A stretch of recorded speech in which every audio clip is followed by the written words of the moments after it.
Taking a tougher line on Islamabad without a clear strategy is a losing proposition.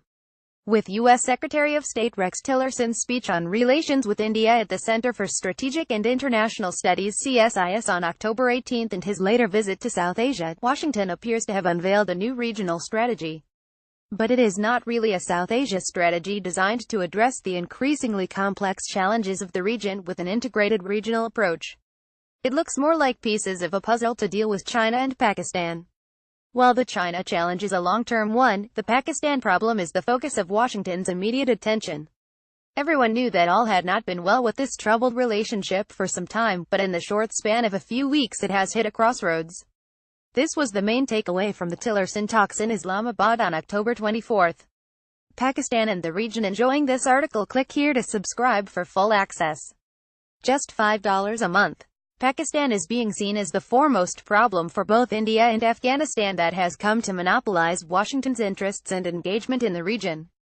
It is being accused of hosting terrorists and militants, and thus regarded as a potential threat to the stability of the region, and especially that of India. Washington has come to see New Delhi as a bridge between its regional and geopolitical interests in South Asia, and anything that detracts from India's strength and capability is considered as detrimental to U.S. interests. But it is Pakistan's alleged role in undermining the Afghanistan war by providing safe havens to the Taliban and thus affecting U.S. national security that is preoccupying America's immediate concern. It all began with President Donald Trump's statement on August 21, aimed at striking a new theme both on the Afghanistan war and on relations with Pakistan. The speech was a patchwork of politics, policy, and tactics. As a political speech, it struck three broad themes with a strong resonance among the electorate, particularly Trump's base: the threat of terrorism, wastage of billions of dollars of aid, and allies not showing respect for America and in fact taking advantage of it. Not to mention American soldiers in Afghanistan coming under attack from an ally, something that arouses anger and resentment among the military. In terms of policy, the Trump speech presaged new rules of military engagement in Afghanistan that would allow full-scale resumption of counterinsurgency by U.S. forces and address the sanctuaries issue more forcefully, and try to take the fight to the Taliban and possibly to Pakistan. And tactics-wise, the speech aimed at maximizing the leverage against Pakistan by holding out threats of unspecified reprisals and undermining Pakistan's leverage. U.S. Commander in Afghanistan General John Nicholson said in an NPR interview that the White House had given him more authority to attack the Taliban, more warplanes and drones to mount punishing airstrikes, and a few thousand more American troops to advise the Afghans. In an October 19 talk at the Foundation for the Defense of Democracies in Washington, CIA Director Mike Pompeo said the United States wants to give the Taliban zero hope that they can win on the battlefield. To do that, you cannot have a safe haven in Pakistan, he said. While in Pakistan, Tillerson made it clear to the leadership that Pakistan needs to take action not only against the Afghan Taliban and Haqqani network, but also other militant groups that threaten regional peace and stability, a demand echoed on October 28 by Acting Assistant Secretary of State Ambassador Alice Wells in a press briefing on his visit.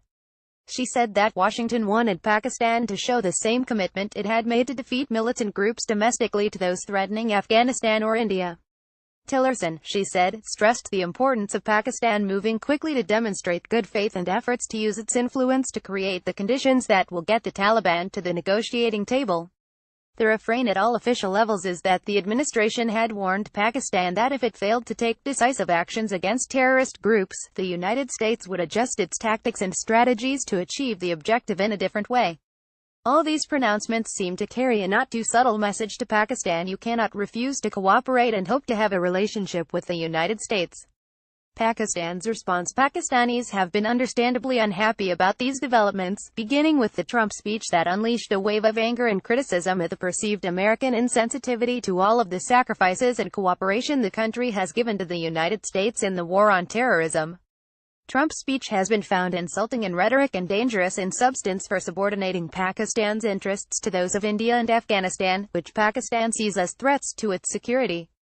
Pakistani leaders and officials have also insisted, and continue to do so in the ongoing high-level diplomatic engagements, that there are no Taliban sanctuaries in the country, and that Pakistan cannot be a scapegoat for the war's failure, and would not let this war be fought on Pakistan soil. The way ahead as the dust settles, there should be a period of reflection, and there will be. Pakistan has to make up its mind whether it wants to contribute to Afghanistan's stability or instability. Though Pakistan benefits and suffers from what happens in Afghanistan, Pakistan has failed to cash in on its support for the Taliban. And now it may be too late, as Pakistan is left with few good options except to drop them. The problem is that Washington is not making it any easier for Pakistan to do so. Pakistan's cooperation will depend on its assessment of what is the endgame from the American perspective. But what is the overall American objective and strategy? There is no clarity. Without any knowledge of that, and of what is in there for Islamabad, Pakistan will understandably be reluctant to cooperate. Pakistan also wants coordinated action against the Tehrik-e-Taliban Pakistan, the Jamaat-ul-Ahrar, and the Balochistan Liberation Army, which operate from safe havens in Afghanistan. But both Kabul and Washington have been unresponsive. And so far, Washington has pushed all the wrong buttons, like sanctioning India's hegemonic ambitions in the region and attacking the China-Pakistan Economic Corridor (CPEC), which may prompt Pakistan to hedge. To add to Pakistan's quandary, China may be facing a similar dilemma. Though it still remains invested in Afghanistan stability, if the United States remains silent about its endgame in Afghanistan and has outlined a strategy of encirclement of China as suggested by Tillerson's CSIS speech, then China too may have to hedge. Both General Joseph Dunford, chairman of the U.S. Joint Chiefs of Staff, and Secretary of Defense Jim Mattis have recently been speaking in congressional hearings against the One Belt One Road (OBOR) initiative and its flagship project, CPEC. The theme is that China, through its regional partnerships, is trying to limit U.S. power projection and weaken Washington's position in the Indo-Pacific. Washington's confused strategy. Washington is trying to address a melange of geopolitical, regional, and national security challenges, along with the failing Afghanistan war, without an overarching strategy or grand design. It may thus end up as a zero-sum exercise. One objective or another is going to give or lose out in pursuit of one particular interest. Washington may think that threatening CPEC to weaken Pakistan's lifeline, to undermine its leverage, and to weaken China's alternatives to deal with the projection of American power in the Indian Ocean, might be a smart move, but it is more likely to backfire. It is also worth noting that it will likely draw China and Pakistan even closer. If Pakistan is lost to Washington or isolated, the United States loses too. The safety and security of Pakistan's nuclear assets remains important to the United States, as does non-proliferation. In case of strained relationship with Pakistan, the United States loses communication with Pakistan on the nuclear issue. It also loses influence on Pakistan's ongoing efforts to deal with extremism and militant outfits. Not to mention, Washington loses air and ground lines of communication, and intelligence sharing on dealing with transnational terror groups like Al-Qaeda and Islamic State. Finally, there will be no peace in Afghanistan without Pakistan's help.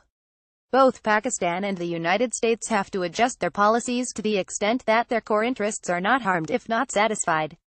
Each of them needs to acknowledge its wrong policies and not ask the other to compensate for its own failures, and treat the relationship with the other on its own merit and in its totality.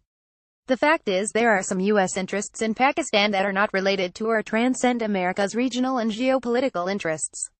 A good relationship with Pakistan can serve several good purposes for the United States. And Pakistan too has to come to the same realization. Taqir Hussain, a former ambassador of Pakistan and diplomatic advisor to the Prime Minister, is an adjunct professor at Georgetown University.